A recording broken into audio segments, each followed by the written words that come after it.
Welcome to my Good Life Meditation. My name is Kurt.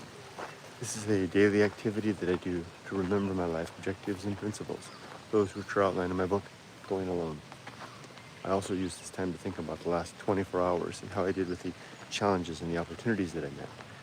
I plan out my coming day and I go over my creed to make sure that my mind is in alignment with what's important to me. I think I found a good spot to do this. Yesterday's spot was great, but it was a little bit bad bandwidth. This is good bandwidth here. I have nice 5G network here, and no one walks along. This is a dead-end route here, so I think I'm good. The worst that would happen is someone might walk across the river over there, because I don't want to make people feel uncomfortable if they see me filming, so I can turn the camera away from them. All right, I'm also starting a little earlier than usual. Timing as the seasons unfold, my timing changes just a little bit. So here I am, 5:30 a.m. in Japan. All right, so let's get started.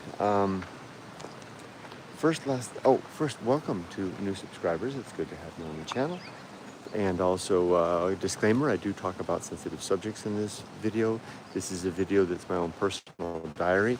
It's my experiences in life, so don't be surprised if it's just all about me. You're welcome to listen. You're welcome to leave a comment, but I don't read or respond to comments until the main body of this effort is done. All right, I also do want to say thank you for your support on YouTube and for your membership on YouTube and for your patronage on Patreon. Those things make a big difference. It doesn't seem like it lately. I haven't gone out and had an adventure in a while. Frankly, and this is, I can jump right in. So let's do that. I've got a topic to talk about that I'll lead with. But before I do that, for the new subscribers, just know that after I do my preamble, which I just did, I then will do three things. I will review the last 24 hours to look for any challenges or opportunities that were noteworthy, that were either noteworthy means I either failed or succeeded. In middle of the ground stuff where I encounter a challenge and I handle it in stride, isn't worth noting at this point in my life. Remember, this is my exercise to tune myself, to make myself a better human being. It's the stuff that takes some effort. Like I failed and I tried to not fail, but I failed anyway. I'm interested in that. Or I succeeded, but I only succeeded by the skin of my fingers, right? I didn't fall off the cliff because I just barely held on. That's what interests me. So I'll talk about those things. That's what I'll do first.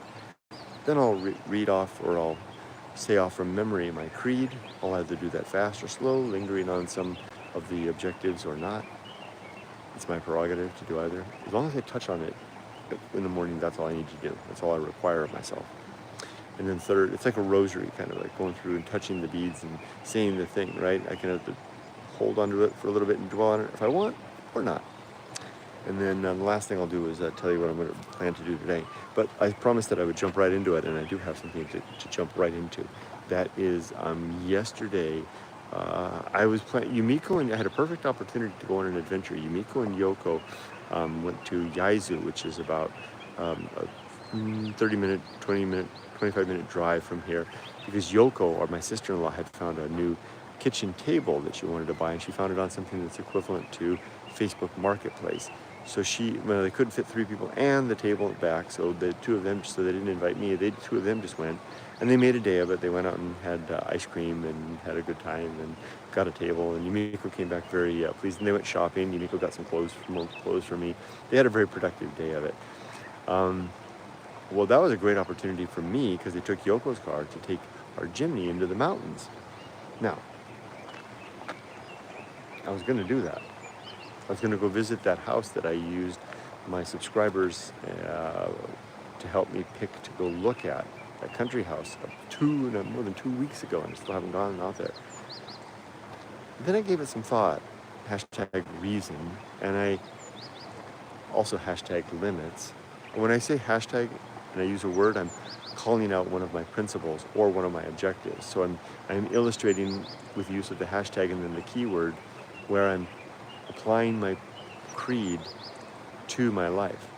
So #reason, #limits. I thought about it. I thought, Kurt, maybe it's not such a good idea to be driving the Jimny around, unless you absolutely have to, given that I did get pulled over by the police a few weeks back, And it was a big to-do because I have an international driver's license. I did get a ticket, deservedly so. But the big part was that it was a big to-do. That was the thing that really stood out to me. I'm 6 months in. I really should have my driver's license sorted at this point. I put off doing so because we were so busy, finding a house to buy in 2 days after arrival and then going through all of that and then the remodel. It was easy to put the driver's license on the back burner.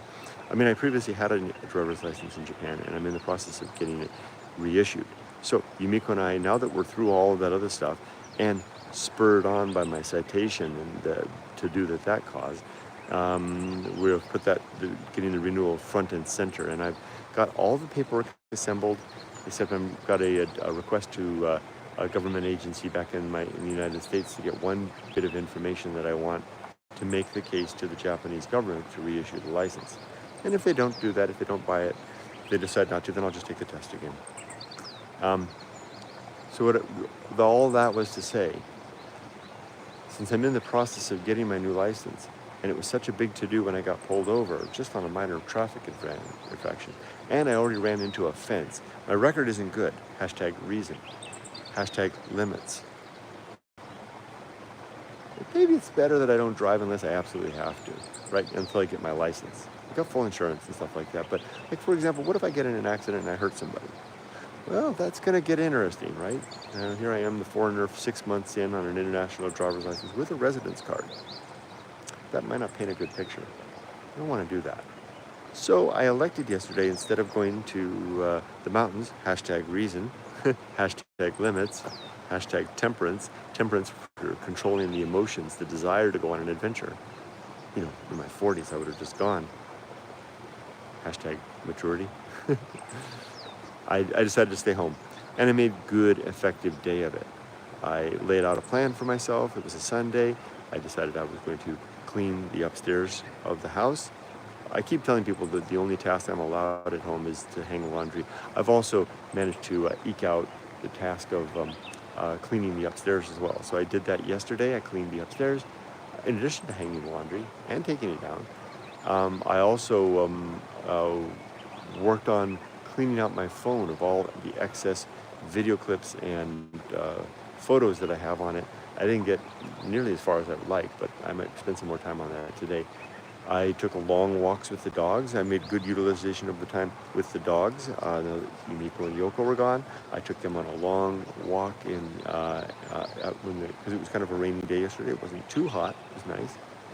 Try to squeeze in as many long walks as I can while the opportunity is still there, before the heat of summer really descends in force.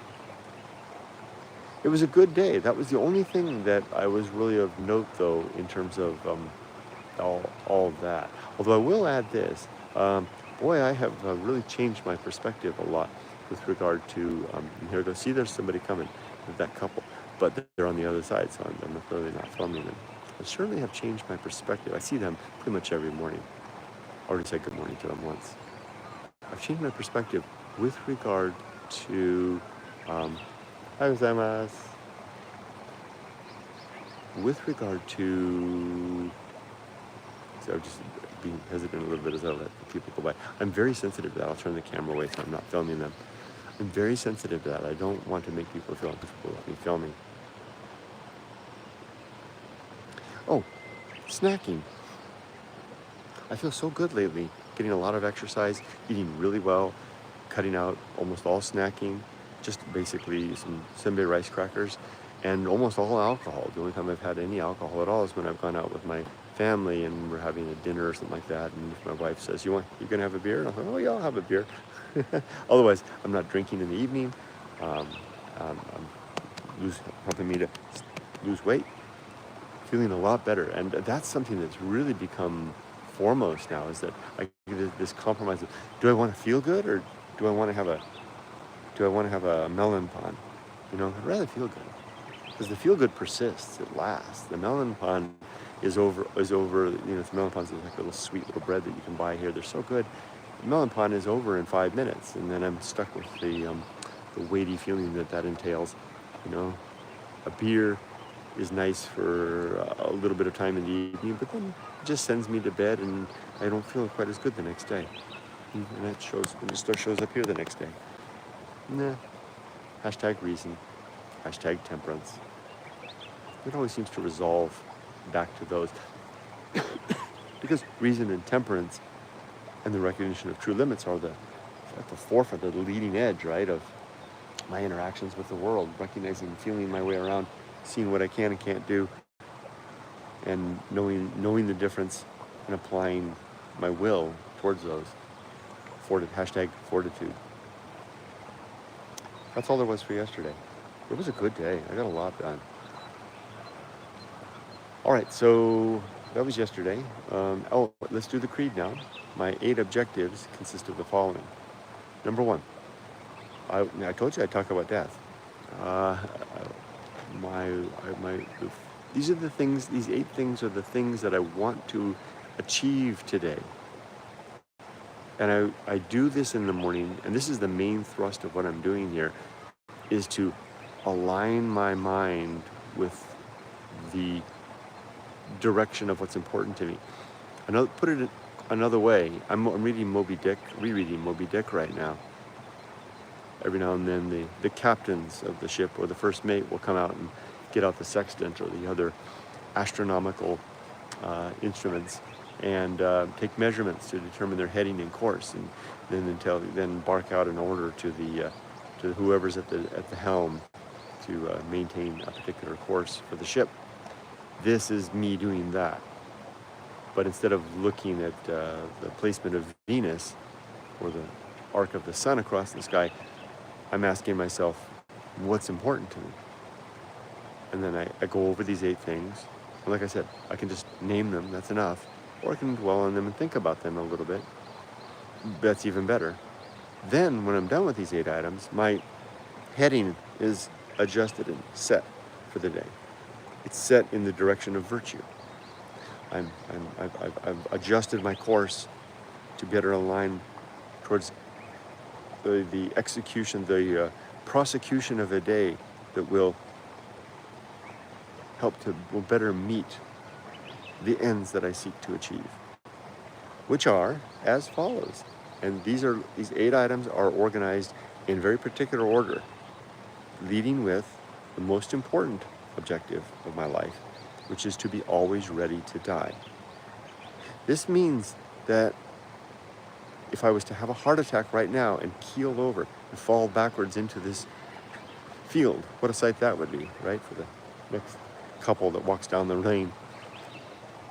That as I'm falling over and as my eyes are closing and my life is winking out, the only thought that's going through my mind is, well, here we go. Or something like that's all she wrote. Whatever it might be. Probably would be something a little more panicky than that. I don't think I would be that stoic in my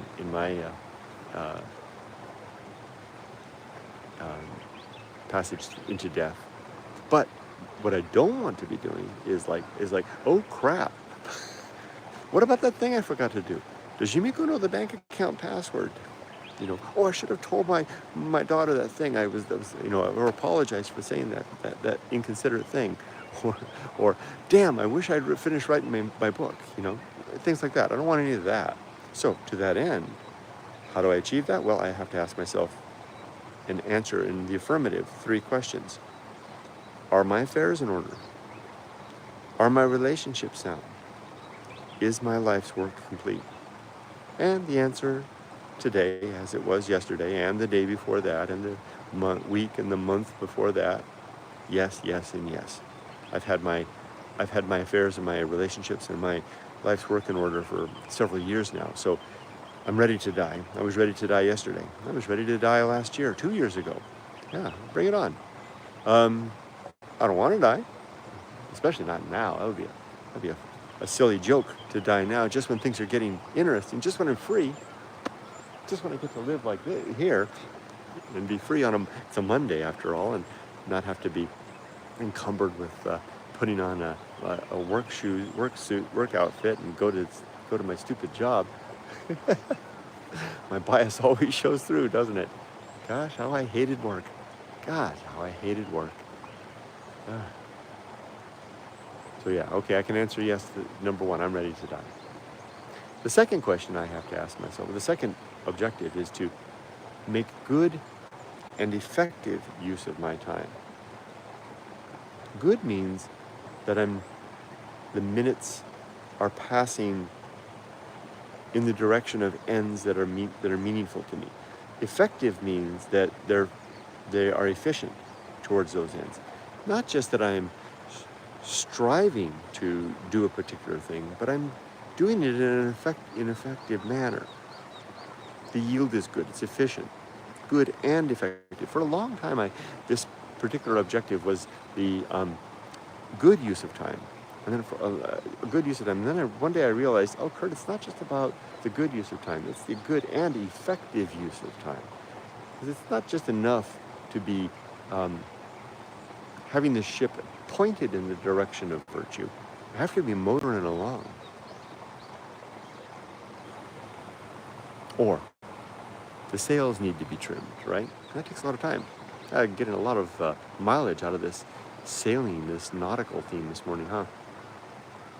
My third objective is to develop and maintain good and sound life principles. That's how all this got started. I started doing the Good Life meditation in, I believe it was December 2018. So we're going on in our seventh, I think I'm in my 7th year now. Every single day. I don't think I've missed a single day of doing this. I didn't videotape all of them at the beginning, but I do now. And the reason that I started doing this was because after I developed the Good Life Creed and codified it in my book Going Alone, and then released the book, I realized that, well, there you go. I made this great work. It's like creating a gym in your home, a home gym with workout, bench press and stuff like that. And that's what writing the creed was, and writing the book was. Establishing the creed and writing the book was putting all that together. And then I had it in the home of my life. Here's this creed I created. There it is. It's in the book. And then I put the book on the shelf. It was literally what I did. I put the book up on the shelf. And I was sitting there, well, that's not going to do me any good sitting there. Just like having a gym in your home ain't going to do any good if it just sits there. I have to use it. I have to exercise the darn thing. So the way I exercise my creed is by taking the book down from, literally what I had to do at first, was take the book down from the shelf, open the book to the creed, and read the objectives and think about them a little bit. That's how all this started 7 years ago. So I do this every day, and this fulfills objective number 3, the development and maintenance of good and sound life principles, because by having a dedicated bit of time every day to review my values and ascertain if they be good and sound, that's why I say good and sound life principles. Sound, what is sound? Sound means that they can survive a sustained assault of reason, right? Good means that a good principle means that it is in alignment with my values. Sound means, yeah, but is it true? Is it based on facts? Is it based on the empirical world? And because I'm not interested in any supernatural designs. I don't care if an objective or a principle satisfies me in a visceral, subjective sense. That's not important to me. I want to know if it's going to yield results in the real world. And that's the sound part. So I develop and maintain good and sound life principles exactly through this morning exercise. So that's 3. Number 4 is to cultivate good emotional reactions. To train myself to be someone who doesn't let whatever's boiling inside, because sometimes you feel it. It's this visceral feeling. You don't feel it up here. The emotions, they feel like they come from here. And sometimes when I was younger, those emotions, something would happen, ambush me, take me by surprise, it didn't go the way I want, someone said something, and it just kind of comes out, right? Doing a bad emotional reaction is what happens. And you wear it on your face, you say it with your voice, your attitude, maybe you'll hit a wall. It's been decades and decades since I've hit a wall, thankfully. You get the idea, right? So objective number 4 is to cultivate good emotional reactions. It doesn't mean that I'm not having the inner turmoil and churn. That happens. Life ambushes me and pisses me off sometimes. But it's really, really rare that I let that bubble up. And when I was a kid in the 70s, I remember the adults around me saying, "Oh, you can't, let it stay inside. It'll explode later." That's not true. My experience has been that I can sustain it. It's like a little volcano, an eruption that comes up, and then I hold it in for the sake of those around me, so I don't make a scene and cause problems, etc.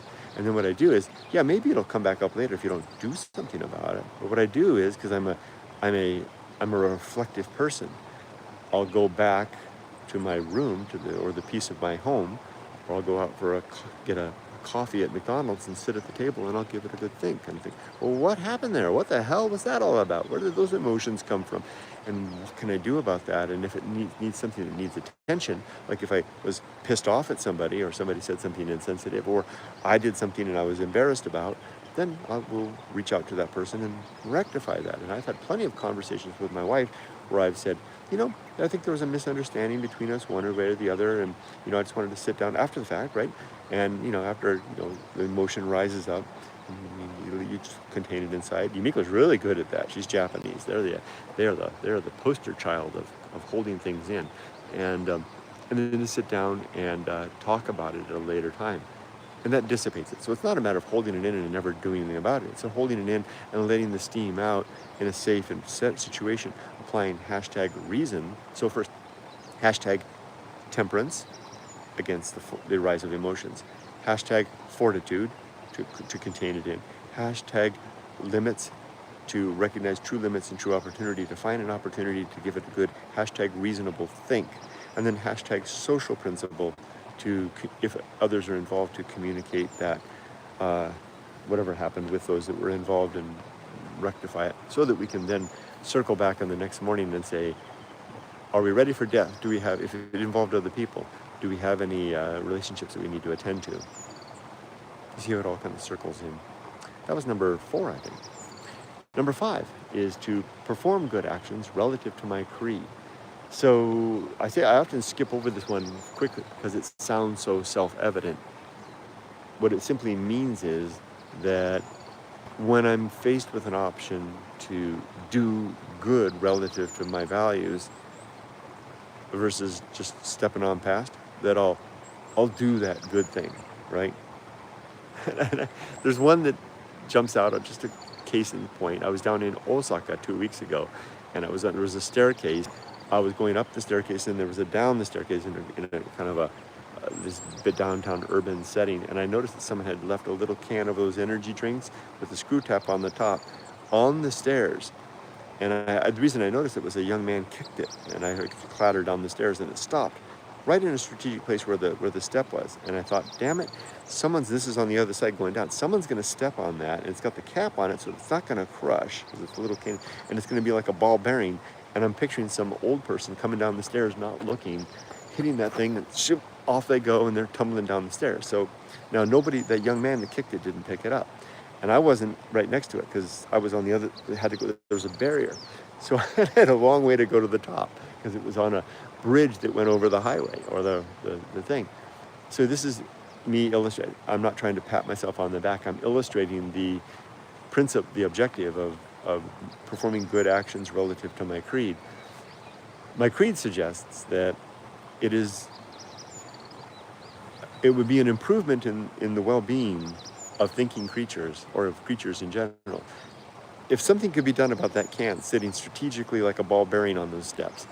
And since no one else is doing it, well, it's incumbent on me, since it's important to me, to do something about it. So I had this thing, well, I'm going to have to go to the top of the thing and then find your way down and kind of time it in such a way that it looks like so you can just come down and snatch that up, right, in a clandestine manner. Because it doesn't, I don't know, I was a little sensitive about looking like I'm picking up trash. I don't know why, it's a good thing to do. Anyway, I did all that. Now, so of course, every good deed is punished, and then I was stuck, because Japan doesn't have trash cans, carrying a sticky can of power energy drink between my two fingers for the next half hour. until I was able to duck into a convenience store to buy a bottle of water, put the can in the can recycle thing, and wash my hands. That's an example of how having these number 5 objective keen in my mind causes me to do things that yield an improved world around me. And so again, I'm not trying to flatter myself with that, but if I hadn't had that, if it wasn't for the fact that every single day I come across this objective number 5 and I say, perform good actions relative to my creed, well then when I see that can sitting there waiting to cause someone a tragic fall, there's no other option. And I think for the most part, most of us don't need such prompting to do that. It's kind of just our second nature, if we want to be good people, but it helps.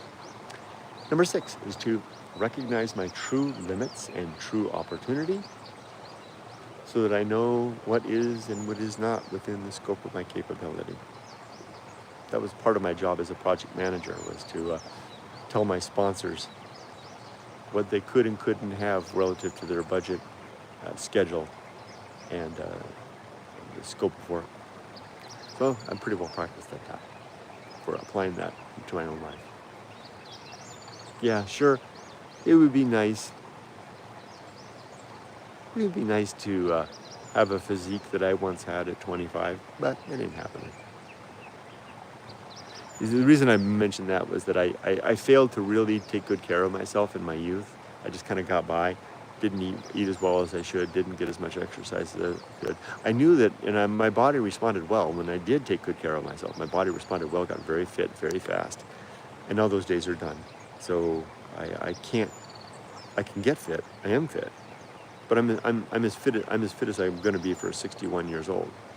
It's a true limit to realize what is capable at this point, what my arthritic joints will allow, what my my changed metabolism will sustain, etc., etc. But I like to apply that to everything, right? What is possible in all context and capacity? What is reasonable, #reason, to expect of my #limits? Next is to do just one thing at a time. This is number 7. And do that thing slowly and deliberately and carefully. Boy, when I've got this one tuned out, I run smooth. Don't run fast, but I'm not really so concerned anymore about, multitasking. But I run smooth, and it's a good feeling, especially if I'm not sugared up or carved up, eating well, watching what I eat, drinking little or none. Makes it a lot easier. And now number 8, the last objective is the objective of balance. And I strategically, maybe that's not the right word, I deliberately strategically is the right word, because it was weaving my way through the creed, starting with readiness for death, etc., ending with balance. Balance here and here is the resultant consequence of a well-administered life in terms of choosing what I'm going to do, how I'll spend my time, and how I'll take care of my body, and how I interact with the world around me. Balance then comes of that. Now I know that balance is valuable and perishable like the rest of things in my life, like all of our lives, and I can only expect it to last so long, but I'll sustain it to the best of my ability. And recognize that when I'm in balance, that says a lot about all the other things that are important to me. It's a good barometer and measure of my overall attainment and achievement of the stuff that's important to me. That's it. Now, the last thing I need to do this morning is to talk about what I'm going to do today. Now, it's a Monday, and I had some sales over the weekend. I have actually 3 orders to fulfill today. So I'm in from my YouTube store, so I'll do that. I also have about 20 items that need to be listed. But I'm going to limit myself. I'm going to I'm going to temper. I want to get them all listed, right? I could just throw them all out there. going to temper my action as with my business and just list one item a day. Just one. I'll do a better job at that. I feel a wave of good feeling coming over that feeling. Because when I was an antique dealer before, I would sit there in my little office that I had, a kilometer and a half from here, and just churn out listings all day, and none of it felt good because it was this seeking after this satisfaction that comes of quantity, and of course, as you can forecast, that was taken away by virtue of the poor quality that was the result. But now I know better, and I don't need to do it. I mean, I had to do that before because I was sustaining my family with that living. I had to work hard. I don't have to do that now. Now it's just for fun. So I'll do one item a day, and I'll do a really, really good job at that listing. And maybe, if I'm lucky, I'll get to spend some time in the garden. Maybe I'll lead with the garden in the morning. That's what I'm going to do. Because I keep telling myself I'll do the garden in the afternoon, but the garden in the afternoon is a problem because the heat's coming rising, and that's an issue. I'm going to do the shipping stuff in the afternoon. I'm going to flip the script. #reason. #limits. I'm going to go to the garden after breakfast and work in the garden all morning until noon. And then I'll take a shower, or maybe I'll just take a dip in the river. This river, the Oshita River, which is the same river that flows past my house. And then I'll finish that and go in the house, have lunch, and then start the afternoon of shipping. See, it's good. I'll think it all through. Okay, that's all for that. Let's read comments. Ooh, a lot of them. Okayama Ray. Good morning, Okayama Ray. Erica. Hi, Kurt. Hope the day is chill and enjoyable. Thank you very much. I wish the same to you. Humble. Hello. Hope you have an amazing day. Thank you so much, Humble. There's Tim. Good morning. Sometimes it's maybe good to listen to your inner instincts. If it doesn't seem like a good idea at the time, then maybe it isn't. Well put. Humble. Your hair looks so good. Thank you so much. My wife took me to her salon, and her stylist and his helper took good care of me. It was expensive. Oh boy, I'm not the kind of guy to spend $100 on a haircut. So, but Yumiko, that's one thing. Yumiko is she does not indulge. But okay, I'm going to take a time out for a second. I realized something really interesting that some of you might find interesting about the Japanese. I couldn't understand for the longest time why there are so many hair salons here. I mean, they're absolutely everywhere, and they're all really, really nice. You go in these places, they're beautiful inside. The stylists are so well dressed, and I mean, not in an over-the-top way. Beautiful hair. Inside they'll have an old Harley Davidson motorcycle, and then Japanese people, they go often to their hair salons, and they're expensive. They'll spend $150 on getting their hair done every month or every 2 months or something like that. And I thought it was so over the top and so not Japanese. And then I came to realize something. The Japanese live their lives denying themselves a lot of pleasures. They don't buy fancy cars. Even if they got the money, they won't buy a fancy home. They don't spend a lot of money on showy or flashy things. But there's one thing that is kind of acceptable for Japanese to do. And this, if you trace them back to their old culture, you'll see the same thing back in the Edo period. What's the word, koifer? How they take care of all of this, the presentable side of themselves, their face to the world, right? Their makeup and their hair and their outfits. That is because if you take good care of your public face, that really shows well that you're showing well and you care about others. And you care about the presentation that you make and the effort that you're making to fit in. As a result, and so the Japanese people have found a way that they can shoehorn in personal pleasure while abiding the cultural expectations of not being too flashy, yet taking good care of themselves. And it's through hair salons. By indulging in having really nice hair and really nice makeup, etc., and nice clothing, they're not seen as flashy or over the top, as long as it's within reason. It's expensive, but they don't mind spending the money because they don't spend it on anything else. My wife's family, the whole family, sister Yoko, brother-in-law Takeshi, his wife Miyoko, their son Ryo, our daughter Emily, when she comes here, whenever she comes down, she always go here. They all go to this one salon and have this one stylist who takes care of everybody It's really expensive. Like I said, it's $100 haircut. And for me, when I lived here before, they went to him back then. And I went, hell with that. I'm not going to do that. I'm not going to spend $100 on a haircut. I'm going to go down and get the $10 haircut down the street with the, the buzz cut, right? And that's what I did for a long time.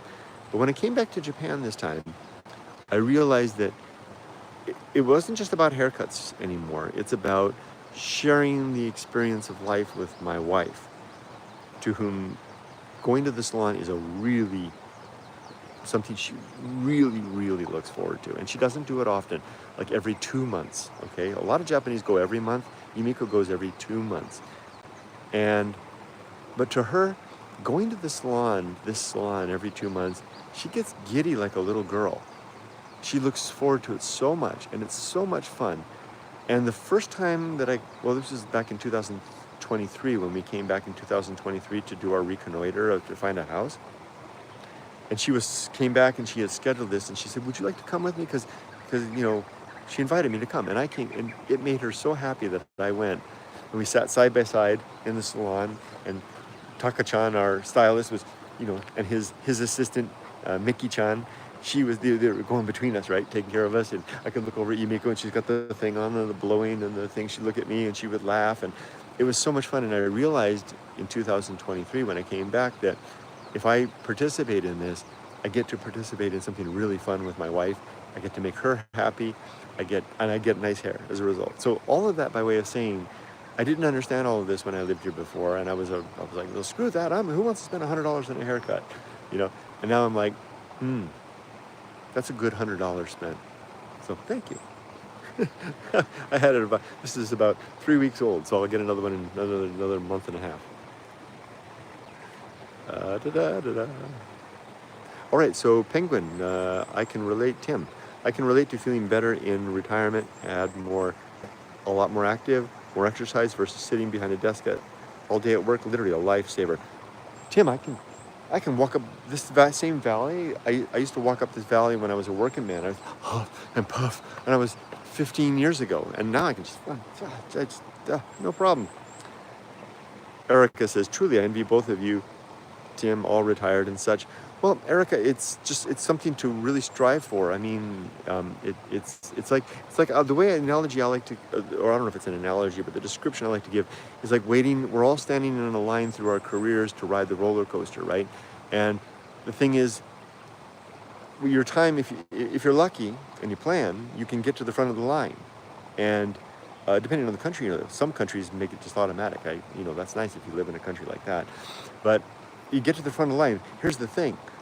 Tim and I are and I hope you don't mind me adding you to my thing, Tim.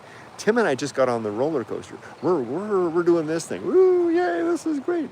But the thing to remember is, roller coasters have to come back to the station so that someone else can get on the damn roller coaster. That means that those of us who are currently on the roller coaster have to get off. And you know what that means?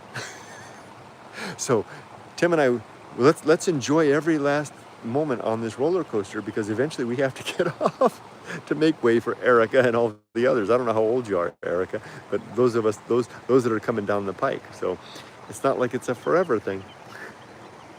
Okayama Ray says, can't wait for that day, LOL. Wishing you all the best in that regard. Start walking for scenery. I can't walk because I'm trapped in this 5G zone right here. So I'll turn for scenery. This valley here has differential, it's better than my balcony, right? If I'm right here on this, I should have good connectivity here.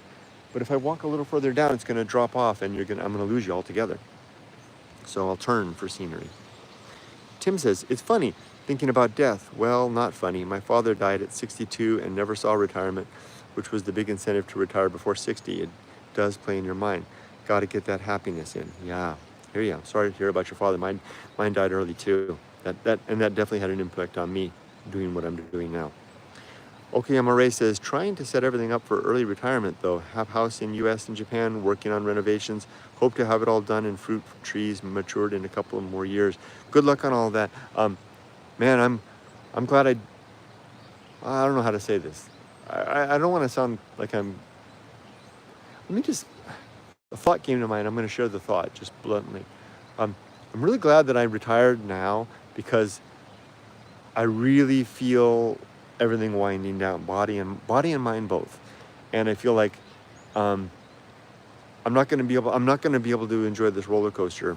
Um, the thing is, I'm likely there's a good chance that the roller coaster gets less fun the further along we get. Just like most roller coasters, the most fun is the first couple of drops, because I got about 5 years before statistically my first disease of life will set in, and it's probably not going to be as much fun. So I'm not looking forward to a long life of suffering. So I'm glad I retired when I did, so when I'm still relatively fit, at least I can get that under the bag. Mog goes on. Oh, hey Mog, good morning to you. Good morning to you, Kurt. Sweden, are you there with your girlfriend now, right? Sweden is great as always. Off to bed for me. It's early start for work. Have a great Monday. Thank you, Mog. Wishing you all the best. Sleep well. Renaissance, hey, good to see you. Hey, Kurt, good morning. Question, are you prepared also for the case of being disabled, meaning any disability that prevents you from being independent or from communicating, or yet in coma? Well, yes and no. Here in Japan, they have a pretty good system for intensive care like that. So I pretty much have to lean on the system here and the family connections that I have for all of that. I've got a big, deep family net here, so for all of that. So now, and it's not just me, right? Of course, it's my wife too, right? What if she is seriously disabled, and how will I be able to attend to her, especially being in a foreign country where I don't speak the language very well, et cetera, et cetera. And I do have contingency plans for that. So including, a number of things. Well, I don't need to go into the details. I do have thoughts on those regards. Now, I don't know how deep I want to go into this, because it gets pretty dark, my plans. Let me just say I have an out in mind. Well, I'll just say it. This is very, very, very clear and upfront.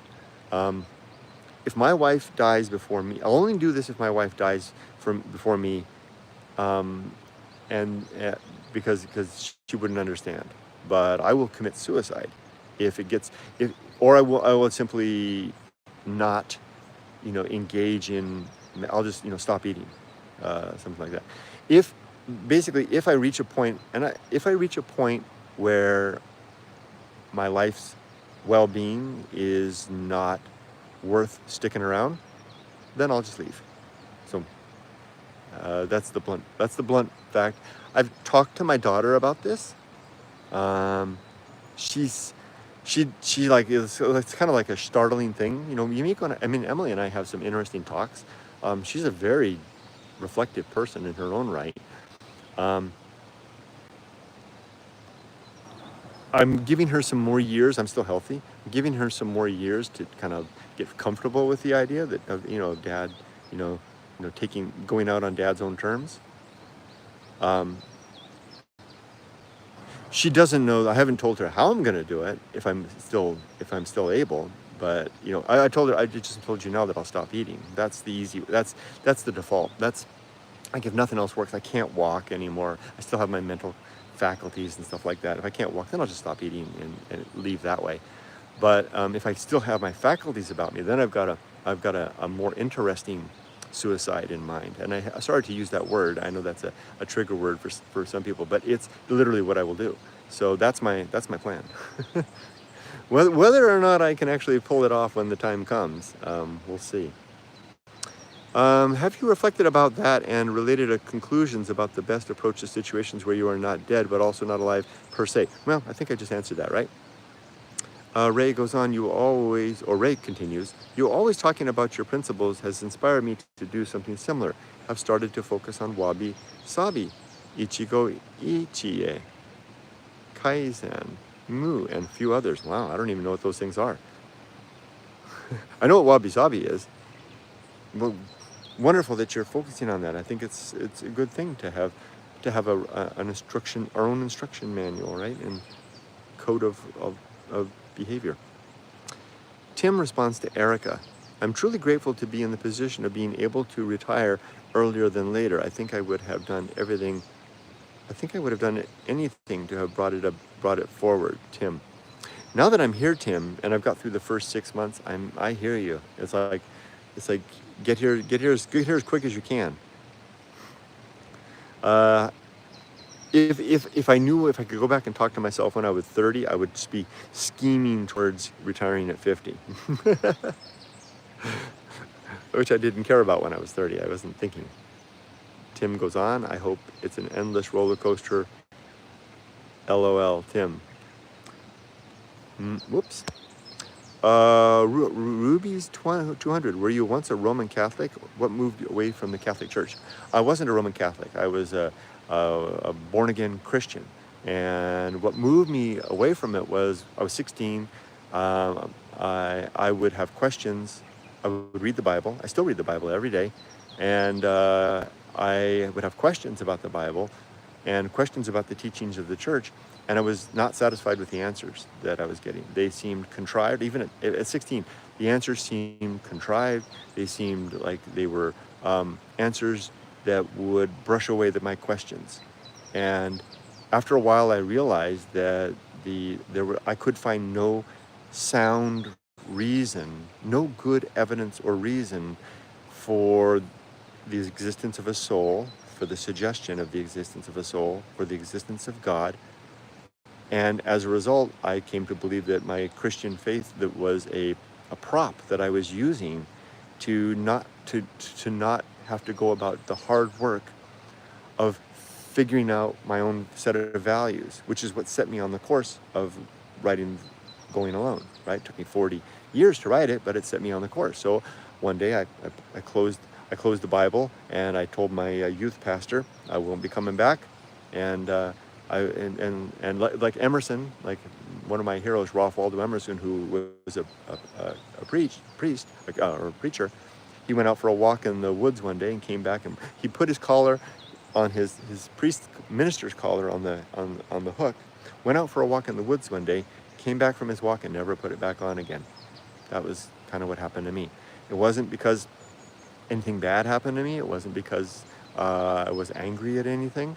It was because I just found that I had no reason to believe. And really key to all of this was it was an amazing realization that faith is not a good reason to believe anything, because faith is the absence of evidence, and that is nothing more than a willful sustaining of belief without good reason. And when I realized that faith was just a shortcut to credulity, that was the end for me. All right, thank you for sharing your thoughts, Kurt. Have a great day. You too, Renaissance. Hello, Sam. Good to see you.